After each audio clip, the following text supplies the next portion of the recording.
கச்சத்தீவு புனித அந்தோணியார் ஆலய திருவிழாவுக்கு சென்ற இருநாட்டு பக்தர்களும் மீண்டும் தாயகம் திரும்ப பல மணி நேரம் கடற்கரையில் கடும் வெயிலில் காத்திருக்க நேர்ந்ததால் அவதிக்குள்ளாகினர்.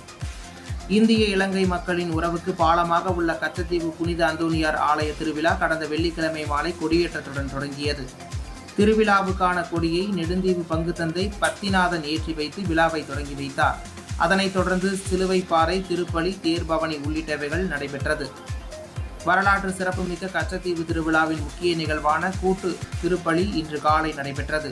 அப்போது தமிழ் மற்றும் சிங்கள மொழியில் திருப்பலி நடைபெற்றது. இந்த திருவிழாவில் கலந்து கொள்ள 3751 இந்திய பக்தர்களும் 9000க்கும் மேற்பட்ட இலங்கை பக்தர்கள் என சுமார் 13000 பேர் கலந்து கொண்டனர். திருவிழா முடிந்த பின் இருநாட்டு பக்தர்களும் தாயகம் திரும்புவதற்காக கச்சத்தீவு கடற்கரையில் மணலில் பல மணி நேரம் படகுக்காக வெயிலில் காத்திருக்க நேர்ந்தது. இதனால் வயது முதிர்ந்தவர்கள் மற்றும் பெண்கள் கடும் சிரமத்திற்கு ஆளாகினர். இனிவரும் ஆண்டுகளில் கச்சத்தீவு கடற்கரையில் பக்தர்கள் காத்திருக்கும் இடத்தில் தற்காலிக நிழற்குடை அமைத்து தர வேண்டும் எனவும், படகுகளில் பக்தர்கள் ஏறி செல்வதற்கு கூடுதலாக படகு நிறுத்த தளம் அமைத்து கொடுக்க வேண்டும் என்றும் கோரிக்கை விடுக்கப்பட்டுள்ளது.